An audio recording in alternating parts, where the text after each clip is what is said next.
Hey there, I'm Lee Ullman here with some big news from the National Young Farmers Coalition. We're partnering with Heritage Radio Network on a special season of The Farm Report. It's all about what's happening with the Farm Bill and how it impacts farmers and eaters. I am growing diversified vegetables on land that's been in our family for 150 years. And so with the pandemic, gentrification, property values going up, we had to sell the land and we lost it. Join us as we uncover the untold stories behind this massive piece of legislation that shapes how we grow our food, what we eat, and so much more. The problems we have had, those are things that come from earlier Farm Bill and USDA policy, right? Like Earl Butz, get big or get out. You know, it's my responsibility to know not only what I'm eating, but then like how that all came to be. And realize like, wow, like this piece of legislation, all this money, like it's technically something that I support as a taxpayer. While Congress debates the next Farm Bill, this is not just an invitation to listen. It's a call to action. Be part of the conversation. Subscribe to the Farm Report on Heritage Radio Network, wherever you listen to podcasts.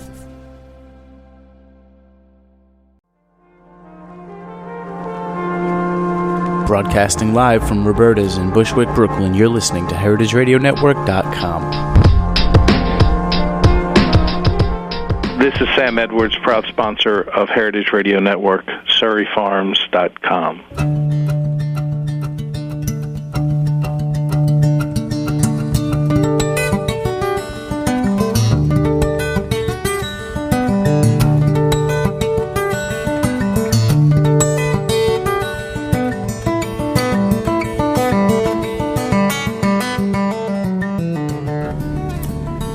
Hello, this is Dorothy Cann Hamilton, and it's Chef Story time, and we're coming to you on heritageradionetwork.org, and today we're broadcasting from the International Culinary Center.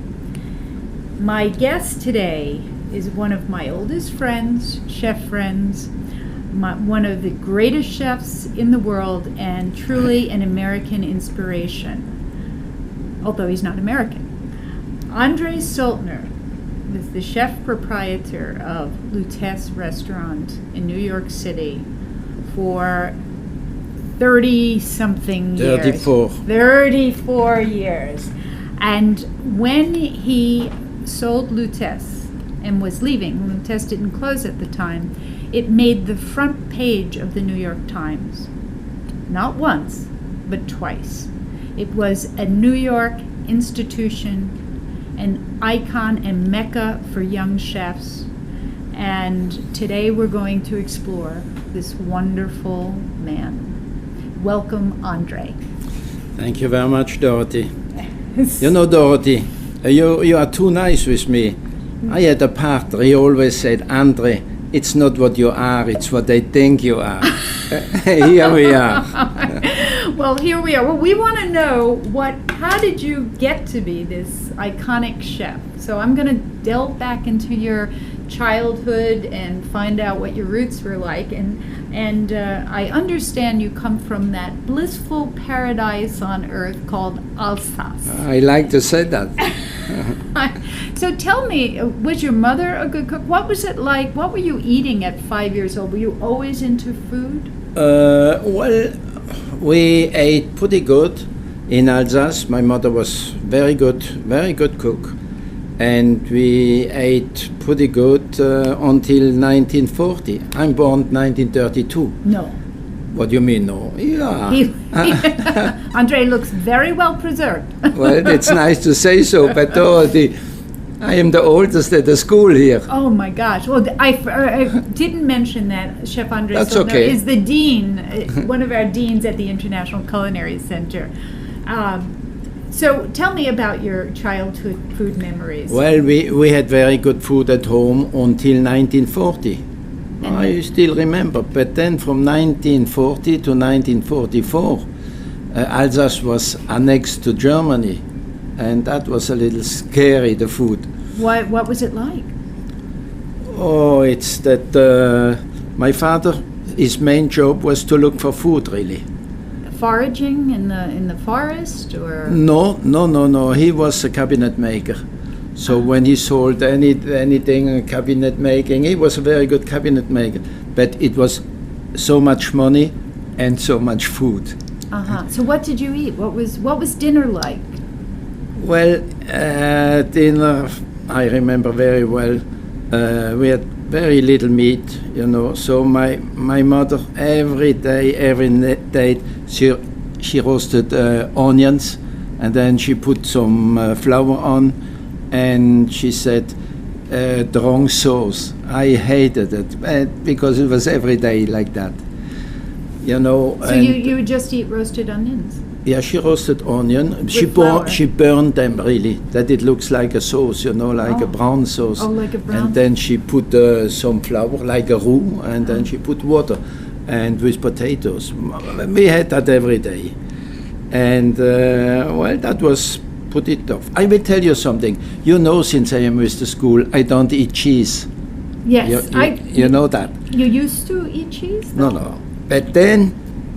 We had really not much food, and my father, he was always looking for anything for food, and sometimes he brought Munster home, you know, the cheese, Munster sweet. Yeah.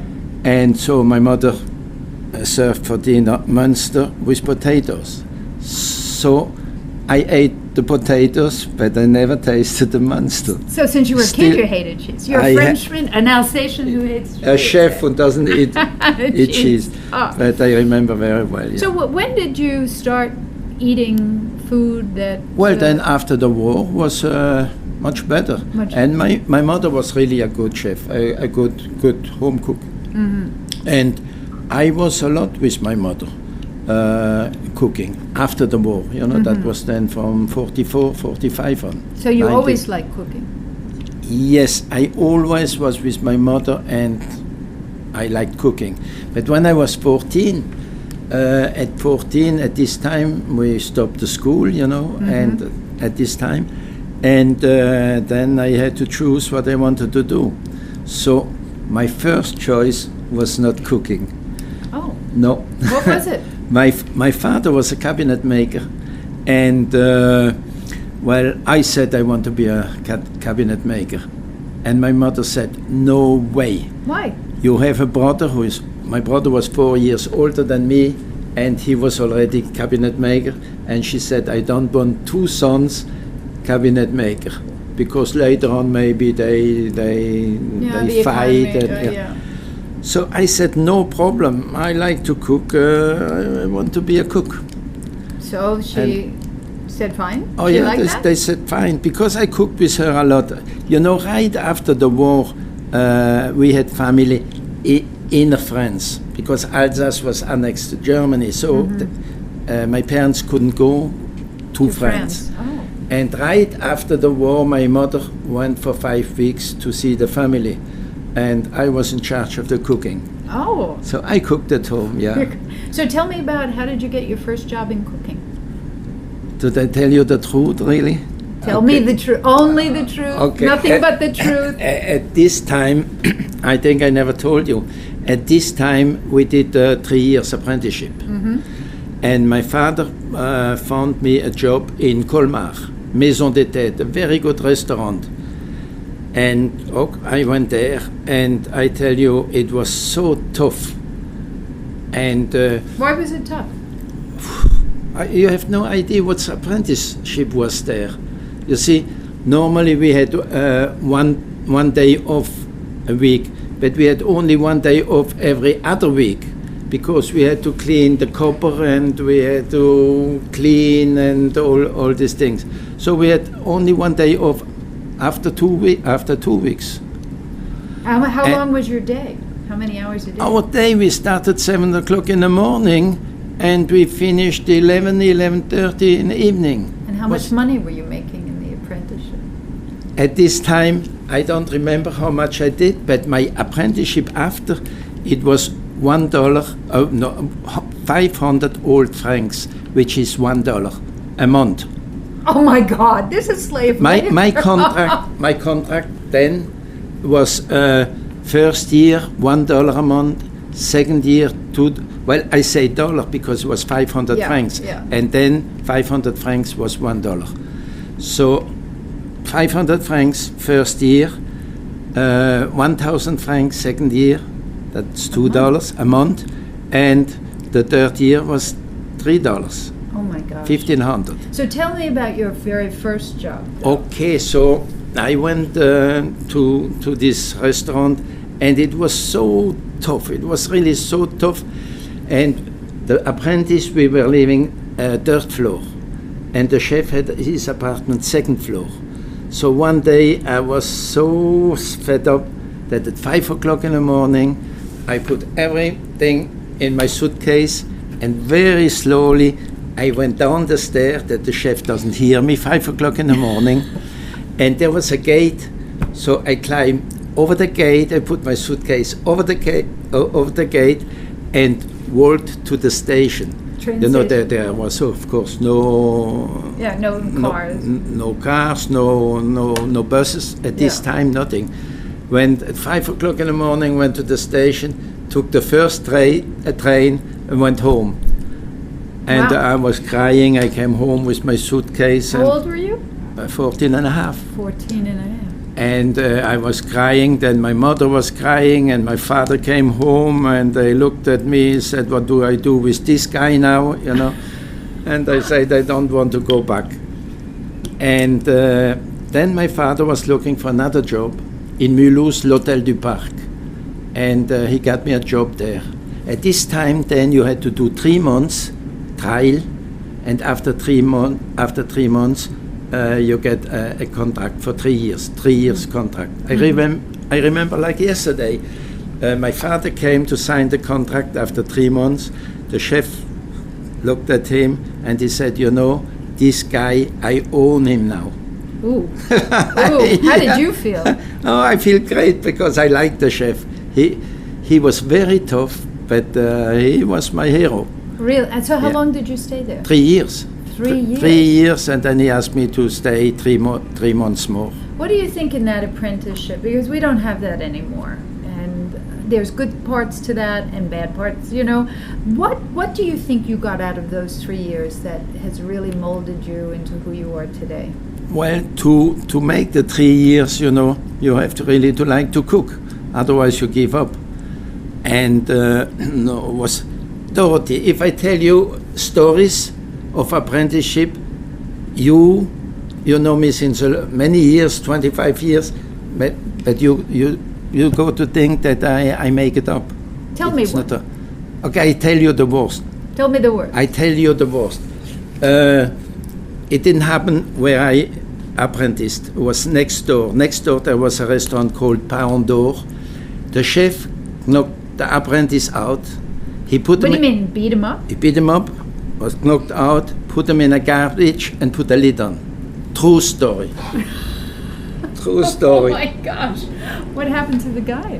Well, the guy... Did he come back to work? He could, absolutely. No. Yeah, his name was Charles Wissen. And when I was chef, later on, you know, 10 years later, when I was chef in Paris, he was one of my chefs. Really? In Paris, Charles Wissen, yeah. The chef who put him in the garbage, that was of course too much, and he got sentenced to 100,000 old francs, which was 100,000 old francs. Probably $2,000 or something. Less than that, you know. But it was about 3 months' salary. Oh. He was sentenced. And 10 years he was banned from Alsace. Really? He couldn't stay in Alsace. Now, listen to the story. Later on, I was chef at Cheancy. Cheancy was an Alsatian company who had 3 restaurants in Paris. And here, Banwart was his name, the chef's name, Banwart. He was chef of one of the 3, and I was chef Cheancy at one. He was a crazy guy. And one day, he fought with the manager at l'Alsace Oral, and he disappeared. He disappeared. Nobody knew where he went. In '61, I came to New York, and I had a little apartment, 74th Street, and from Lutèce, sometimes I walked home, and 2nd Avenue, 54th Street, there was a French restaurant, and the door was open of the kitchen, And I took a peek in. You know, we chefs, we always look in the kitchen. Yeah. Who was the chef there? No, was Banbach. That guy. Oh Yeah. my gosh! Did you go in and? Oh yeah. He said. So tell me, how did you get to New York? Where you? So you were in Paris. I was in Paris. I had a very good job. I was the chef at Cheancy. Very young. I was then 27, something like that. Had 2 pastry chefs and 11 chefs. And it happened that I was the head chef. And I had a pastry chef who came to New York. And he worked as a pastry chef at Idlewild for Surma. That's the JFK airport JFK, now. yeah. He was in a catering who was owned by André Surman.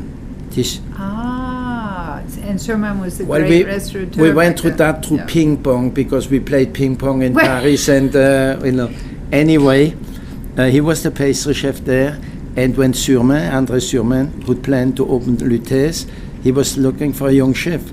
And this pastry chef said, I know one in Paris, he would be good, a young guy, and so. And Surman, who planned to open Lutèce, he came to Paris, and he had dinner at Cheancy, where I was chef. And after dinner, he said to the maître d', well, I bring greetings from Robert, who was the pastry chef, to the chef. Can I see the chef? And he said yes. And I went to see Surma. I know, that's how you steal chefs anyway. And he told me that he plans to open a restaurant, Lutèce, in New York, and blah, blah, blah. And he convinced me to come to New York. What year was that? 61. Okay. Well, we're going to have to take a break now. Yeah. But we'll come back and we'll start talking about those early years of Lutèce in 1961. You're on heritageradionetwork.org, and we'll be right back with some chef story. Okay, great.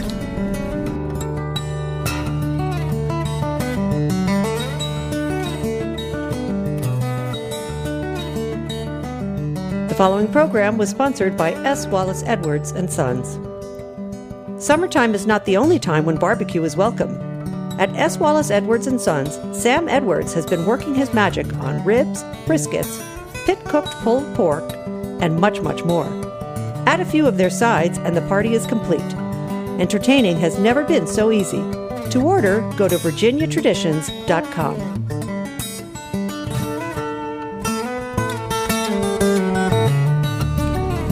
Well, welcome back. This is Chef Story on heritageradionetwork.com, and I'm Dorothy Cann Hamilton. And today we're talking to the incredible chef Andre Soltner, chef owner of Lutèce, in 1961. Where we got up to 1961, and you came to New York. So, what was the restaurant scene like in 1961 when you came? Well, here? the restaurant scene was really completely different than now. First we didn't have the ingredients we have now, from far not. Just to mention, the only mushrooms we could have was whitewash mushrooms. We were not really white, in the supermarket, and it was. For me, it was really very, very difficult. As difficult that after 3 months I said I don't stay here because we don't have what we need. Because when we opened Lutèce, we promised that we don't use canned, that we don't use frozen, nothing. I think that's called farm to table, that you wanted to use fresh ingredients. Yeah, but we didn't have the farms neither. There were a lot of farms around, but they didn't produce like now because they couldn't sell. There was not a difference. I remember everything was big. We had potatoes, big potatoes. In the middle there was a hole. It didn't matter as long as they were big, It was really a disaster. So how did you compromise? I mean, were you using a lot of imported ingredients or cans? Well, we started to import, but later on. But we did the best. I tell you a story, if you want to hear a story. Yeah.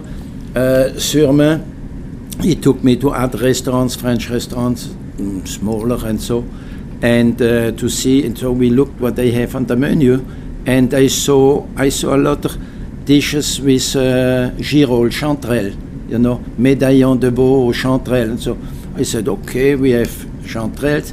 Okay, I do things with chanterelle. So I said to Surma, I didn't speak English, so he did the ordering. I told him what I need.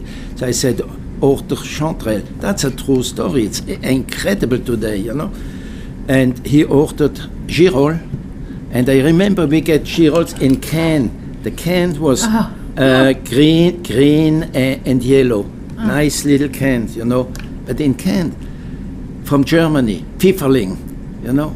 And I said, no, we said we use only fresh, I cannot use them. Anyway, there were no fresh, only this can. Later on, about 10 years later or even 15 years later, we had the people from Oregon who came to offer us fresh girole. And one day I said to one of these guys, I said, listen, tell me, did the girole in Oregon just started to grow now because we never saw girole? He said, no, Andre, we always had tons of girole in Oregon, but we had no market. Nobody wanted to buy them. So we had a contract with Germany for tons of giroles. Yes. No. And they sent then the giroles to Germany. The Germans, they put in the cans and sent it to New York. Oh, that's true story. I bet that's a true story. You know, that tells you. Now tell you were based on 50th Street. 50th. Right. And that Lutece building was has quite a history, food history, wasn't it? That's right, because what was in there before André Surmain, before he owned the building? The brownstone, and he had a cooking school with James Beard. So Unbelievable. James Beard and André Surmain were partners, and they had a cooking school there. That's incredible. Yeah. So how long were you at Lutece before you got recognized by the New York Times with a star? Oh, the first write-up we had by Greg Claiborne, we had 1 star. Surmain, he was, I was the chef, he was the owner. He was dreaming on 2, 3, 4 stars. We get 1 star, and we had a picture in the New York Times with 1 star, you know. So he was very upset, but for me it was great. I didn't speak English, I didn't read English, so we had a picture in the New York Times. I thought it was great, but we had only 1 star. And to tell you the whole story, you know, 2-3 weeks later, Greg, he had another article of Chock full of nuts, and they had 1 star also. Chock full of nuts was a coffee shop, you know, a chain coffee shop. Coffee, so you can understand. So you eventually became the sole proprietor and owner. And can you tell us, I remember you telling me how you had to it was financially difficult in the early days, and you needed money. That's what later, you know. The story is that I was the chef, Andre was the owner. And then I really didn't want to stay. You know, we were the most expensive restaurants. We didn't have many customers, and it was not going so great at the beginning. And one day I said to him, you know, Mr. Surmain, I go back to France. He said, no, Andre, you cannot go back to France. You stay with me. It's going little by little, going better. You stay, and I make you the junior partner. And I said, yeah, I hear that in Paris. He promised me that in Paris. He said, no, I mean it. So I became junior partner. And so we stayed partner until 71. And in 71, our partnership, it didn't go so great. And I wanted to leave again. He said, Andre, I'm fed up, I'm burned out, I am leaving. I said, you want leaving? Then you leave, and I stay. So, yes, you was asking about money. At this time, you know, So when you owned it alone? No, at this time, I was partner, you know. Yeah. And then Andre decided to leave. So we found a way after 2-3 months negotiating that I take over. So I had a little money, but not too much, a little money. And I thought if I do good, I make some money and I can pay him little by little. And that was the agreement. But after about 3 months, You know, it didn't blow up right away. And after 3 months, my accountant said, Andre, you bring money or you be bankrupt. I said, yeah, what do I do? He said, you do what you want, but you have to bring money a little bit. You need more cash. Huh? Yeah, I didn't have cash flow. So at this time, that was in 72, I went to the bank and I went to the teller. You don't believe it maybe today. Which bank did you go? Was it a bank you knew? Yes, it was Banker. I think it was Banker Trust. Anyway, it was 52nd Street on the corner of 3rd Avenue. Okay. And I went there, I went to the teller, he looked at me, and I was dressed as the chef. It was in the winter, I put a coat on as the chef, and the gentleman said, what can I do for you? And I said, you know, my bad English, it's not too good today, but you can imagine back then. 40 years ago. He looked at me, and what can I do? I said, well, I don't know, but I need money. So he was a little smiling, and he said, go there to the office there and tell the gentleman. And I went to this man there, and same thing, what can I do for you? I said, I have a restaurant, but I have no money, I need money. And he said, how much? And you know, I'm a chef, I'm a cook, you know, so I'm not too good on numbers. So I said, how much? I said, I don't know, but I think if I could have $40,000, it would do it. You know, $40,000 in 72 is not $40,000 today. And I said, $40,000. And you know what? He brought a few papers out. I signed whatever he wanted me to sign. I even didn't read it, I signed. And I left the bank with $40,000 in my account. No. Yes. Did you have to put up, you know... Nothing. He didn't ask me nothing. Really? Just nothing. Gave him $40,000? I didn't have nothing to give him on collateral. Oh, that's incredible. And I get $40,000. So when did Lutèce start to be successful? Because of talking of money. And we had Malcolm Forbes. You know, Malcolm Forbes, a big man, as customer. Yeah. And he said to me, Andre, I hear that Andre left. Surma's name was Andre too, that he leaves. I said, yes. He said, Andre, if you need any money, I give it to you. He didn't say, I lend it to you. He said, I give it to you. If one day you can pay me back, you pay me back. Wow. So but did he say that before you went to the bank? No. Oh, just too bad. The day after, something like that. So because I had the money from the bank, bankers. I didn't took advantage. You told me a wonderful story about Malcolm Forbes. Yes. Tell he was really a gentleman, a fantastic man, and a good customer. And you know, when he passed, well, first when he had, I think his 70th birthday or 75th birthday, I don't remember.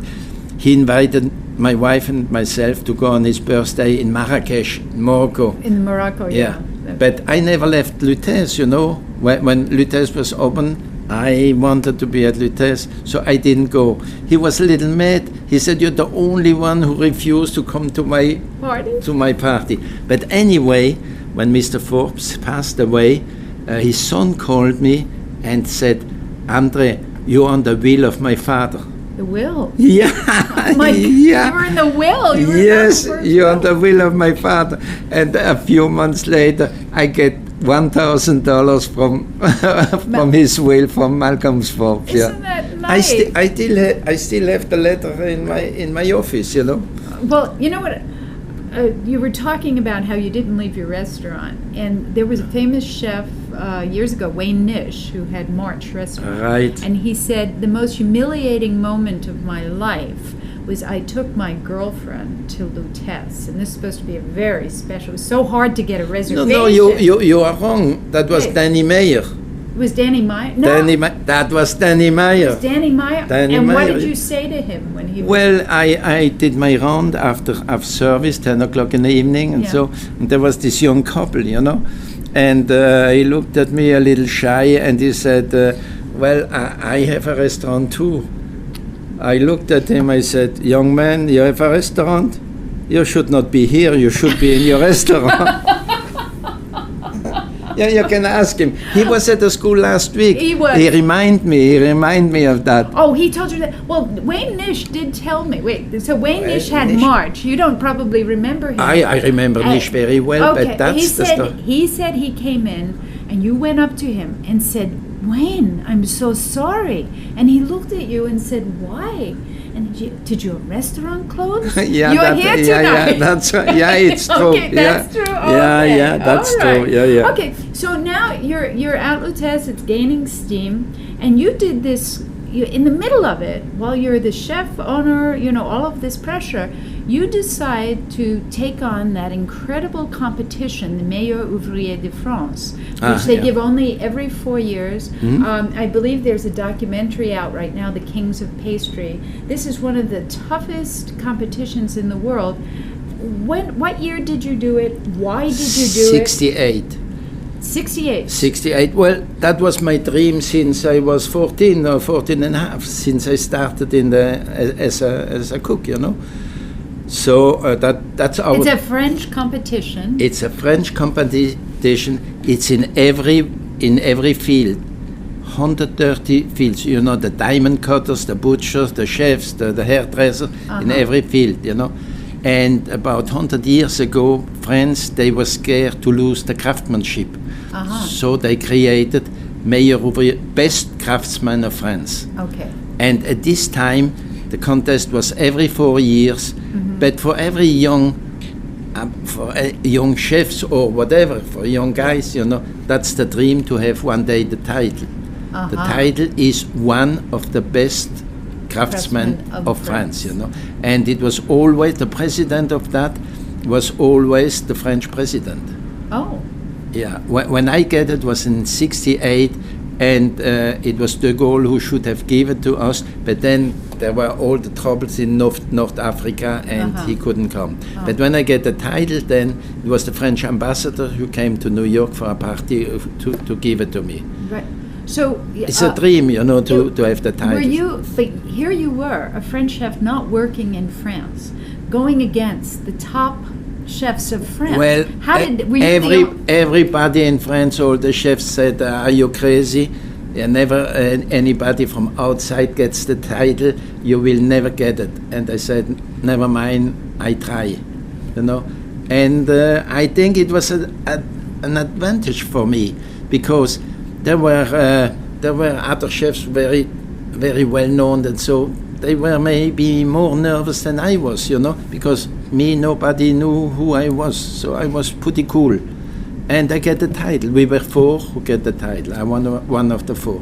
Wow. I think it was the greatest thing in my life, and still is, Well, you wear the red, white, and blue on your collar, right. And I know that chefs, French chefs especially, when they see you, that you don't have to say anything. It's just an instant. It's very. And how many Meilleur Ouvrier de France are there alive today? Not many. Well, when I get it, overall there were about 70 since 1900, something like that.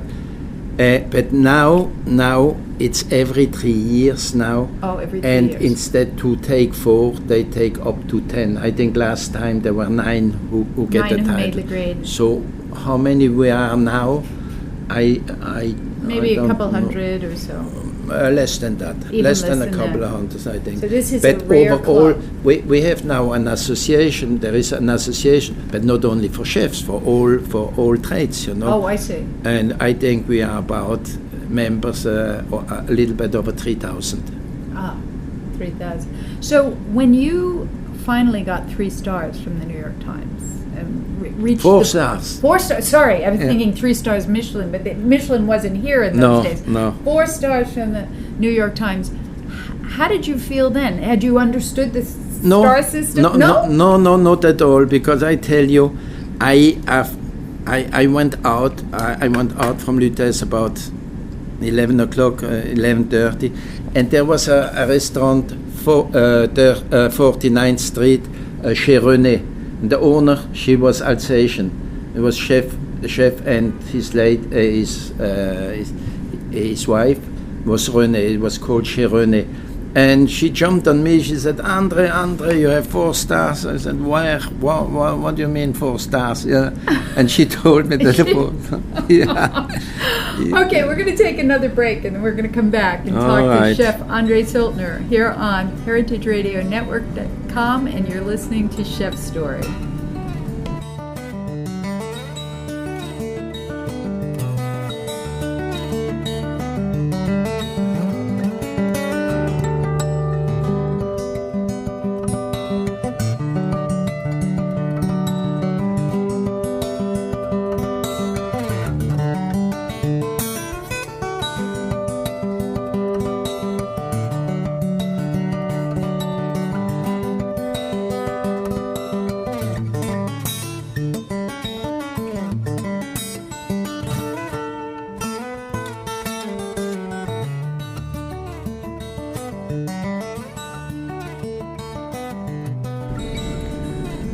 Well, we're back again, and this is Dorothy Cann Hamilton. I'm the founder of the International Culinary Center in New York City, and I'm sitting here with Chef Andre Soltner on Chef Story. Andre, we've been talking about Lutece opening and stars, and how you started the restaurant. But you did sell the restaurant, and we've been very lucky to have you as a dean here since, how many years now? Is it 17. 17 years you've been 17 here? 17 years, yes. Oh my God, are we lucky? Because as you can tell, if you've been listening to this interview, Chef Andre is the most generous, thoughtful, and spectacular mentor a young student can have. So you've seen a lot of our students come through here and turn into extraordinary chefs. We've, Dan Barber, David Chang, Bobby Flay, have all come through this school. What's your thinking? I mean, you did this hard apprenticeship we were talking about, and now you're seeing students come through a 6-month course and going out there. What is the good parts? What are the bad parts? What's your reflection on young chefs today and the way they're being formed? Well, First, I have to tell you, it changed completely. The whole picture changed completely. And there are good things, there are a little less good things. The good thing is that we chefs, we are very recognized now, and I'm very happy. Not for me, because I'm an old guy, but for the young generation, I'm very happy. Unfortunately, sometimes I have the feeling that it's too much. Mm-hmm. The recognition is too much, the celebrity. Too much, I always say to my colleagues, I say, listen, don't forget that we are cooks. Mm-hmm. And it sounds, especially in English, to say cook, it sounds not so great, so that's a little bit the very happy that we are recognized. But it brings in some heads that we are more than we are really, We still should remember that we are cooks. We are not domestics. We have a great... no, you're a profession. Great profession, You're a great professional. What do you think of all this modern technology and cooking? And has cooking gotten better, do you think? Cooking is getting better, yes. But again, in some fields, it goes too far. The other day I was a little upset because I heard, they call the chef a food scientist, a food scientist. I said, what the heck is that? When I was a young chef, we were called cooks, cuisinier, not cooks. Okay, cook doesn't sound so great, so started to say everybody was chef. It was still okay. Now I hear, especially in France also, I hear grand chef. Well, what does that mean, grand chef?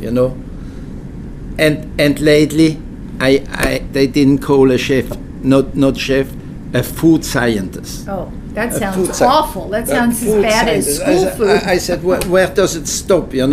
Because the main thing for me, we cook for pleasure. We cook to give pleasure. And we are not scientists. Some they are really very good and they try out new things, which good things come out. But in general, We are here to cook fresh, with good ingredients, with love, and with on very good taste. What goes into making a chef? Well, the main thing what goes in is to be very serious. But when I say serious, I mean to use only fresh ingredients and to cook only the best. If you think it's not good, don't serve it. You know, that's it. And chef, Are chefs artists? Pardon? Are chefs artists? No, it makes me crazy when I hear that we are artists. We are not artists, we are craftspeople. In general, you know, there are a few artists, yeah, but in general. What separates a chef being an artist or what separates? Yeah. Okay, an artist, a painter or a sculptor, he paints a painting, you know. One day he paints a very good one, great.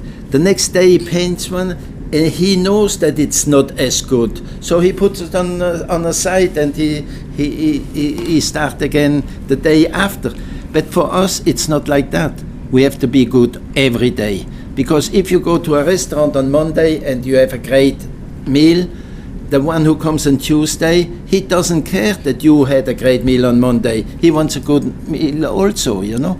And to be able to do that, you have to know the technique, and you have to be very serious. You have to go to buy fresh, good food every day, and you have to cook with love. And that you have to do every day. And that's the difference between an artist and a craftsman. And we chefs, in general, we are craftspeople. We are not artists. If sometimes tell me the people, you're an artist, I said, what do you mean? We are not artists. We are craftspeople.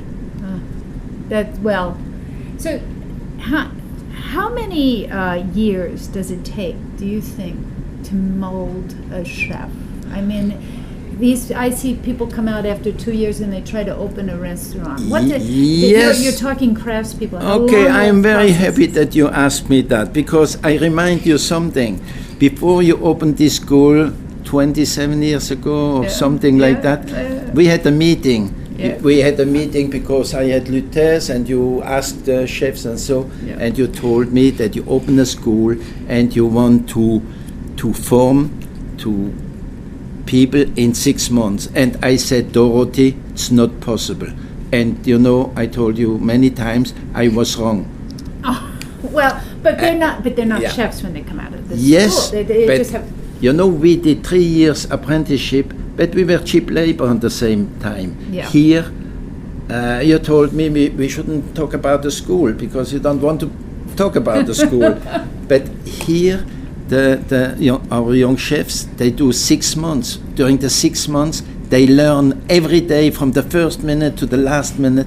They learn, and in 6 months, really, I am on a letter many times on graduation and finals. You know, they know much more that we knew after 3 years. Really?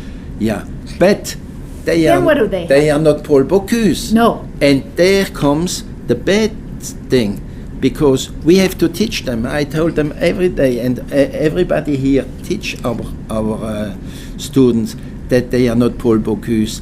They do 6 months, and they have really a good basics. They know techniques. They have great beginning. So what should they do when they come out of school and they've got the good foundation?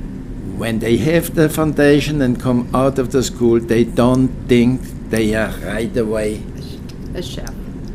They are chefs, but they are not top chefs. Yeah. So they should go out into the field, and try and continue to learn. They need with speed different chefs you know, if you have some talent, that's good, but that's not all. You have to learn the technique. You have to repeat the technique and find out. And some, they can be good chef, after 2 years, after 4 years, they need that repetition. Very good chef. They need to but see. They have to put in their head they are not top chefs after 6 months. You know what? Top chef sounds like a grand chef. In the Grand word chef. chef in French means chief, and it's the head Yes, of a yes, it's the yes. head of a kitchen. Right. And really, they come out as cooks. But as you said, the word cook in English doesn't sound Doesn't professional. sound great, yeah. They come out as professional cooks. And after a few years, they can take a position of responsibility, which then is what we understand as chef. That's right. Well, first they are sous chef normally, if they are sous chef for 2 years or so, and then eventually they can be... But sous chef you don't get to when you first come out of school. It takes years to become That's a right, sous you're chef. not a sous chef coming out Yeah. of the school. And that's a little our problem, you know. They have to know that. And we teach them. I don't know, not you, but I tell them every day that they have to put in their head that they are not Bobby Flay or Bocuse or whatever, you know. It takes a little time. So who's some of the chefs that you admire who are cooking today? I admire every chef because a chef, he dedicates his whole life to cooking. So I really admire all these guys. You're not a guy because... And the women. And oh yeah. Oh yeah, no, you're saying the guy, so I just want to... Ah yeah, no. I'm not against the women chef. Yeah. Many times I say, and I shouldn't say that officially, in general, women have more feeling for good cooking than men. Really? Really. If some of my colleagues they hear me, maybe they will be mad. Of course, we had more male chef until about 20 years or 10 years, because it was very tough to be a chef, you know, a lot of hours and hot and everything. But now we have machines and we have air condition, and it's less tough than it used to be. And women, they are good chefs. So what restaurants or what chefs or what styles, do you have any people that... No, you lead me in something which I don't want to go. Oh, you don't want to go there? No. All right, because if I tell you one or two names, you know, Okay. then the fourth one or the fifth one said, Andre, why you didn't mention me? No, I wouldn't. I don't go to mention any. They are all my buddies. They are all my heroes, because you have to be a little hero to be a chef. You know? Okay, you don't want to talk about chefs. We're going to talk about your passion. My passion. Yes. You worked at Lutece, 6.5 days a week. Or, right? 6 days, 5.5 days a week. And what do you mean 5.5? In my whole life, I never worked 5.5 days. 6 days. 6 days. So on Saturday night, what would you do after you closed the door at Lutece? Besides cooking, my love was also skiing. Saturday night, we finished 1 o'clock in the morning with my wife. We took our car and drove to Hunter, the closest skiing area. Went to Hunter, and I went to bed then usually between 4 and 5 in the morning, and at 9 o'clock I went skiing the whole day, and then in the evening we came back. On Sunday night? No, most of the time we came back Monday. We left about 6:30, 7 o'clock Monday morning, and we came for lunch Monday.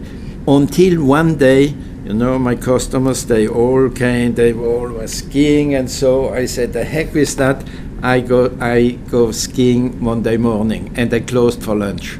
Good for you. Good for me, because my accountant, he said, Andre, you cannot do it. He showed me what I go to lose, and so I said, the heck with that. I close for lunch and I ski Monday morning. Will you share the funny story about how fast you used to drive up to Hunter? Oh, that's a secret, really. I drove much too fast, and I get caught on speeding, and even they took me to court 4 o'clock in the morning. Somewhere upstate New York, in a small town. Yeah. And they woke up the judge? They woke up the judge, and the judge came to sentence me 5 o'clock in the morning. And what happened? Well, he looked at me, and he asked me if I plead guilty, not guilty. I said, guilty, Your Honor, what can I can tell you, you know? And he looked at me, and after a while, he said to me, 10 days jail.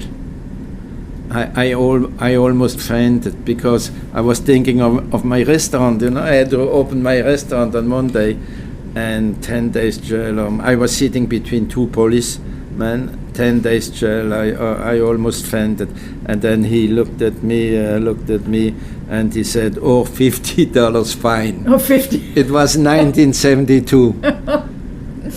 Oh my gosh! Well, Yeah, that was a no-brainer. Yeah. Okay, well, we're going to have to draw to a close, but before we do, if you had words of wisdom to give young chefs out there all over, what are 2 or 3 things that they should always hold close? Well, they have to cook with love. If they don't, even if you cook for a customer, you have to cook with love, because between the customer and you, there is like a string. And if you cook with love, even if you miss it a little bit, he find that you cook with your heart, you know. He has to do that.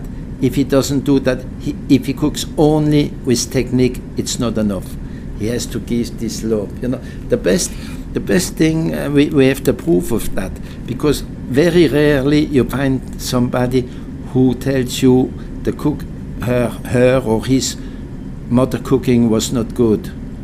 That's true. You know, even if your mother's cooking was not good, you think they were good thing. Why? Because the mother cooks for the child with love, and that's the thing. And we have to do that for our customers. If you cannot do that, don't stay in this business. Andre, I love you. I love you too. Thank you today. Thank you, everyone. Okay. This is Chef Story. I'm Dorothy Cann Hamilton, coming to you today from the International Culinary Center on heritageradionetwork.com. See you next time, or not see you. Bye.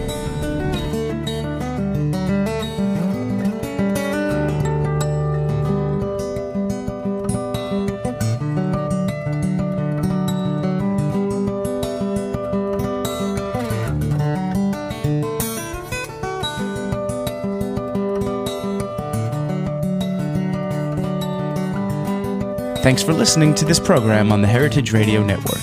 You can find all of our archived programs on heritageradionetwork.com, as well as a schedule of upcoming live shows. You can also podcast all of our programs on iTunes by searching Heritage Radio Network in the iTunes Store.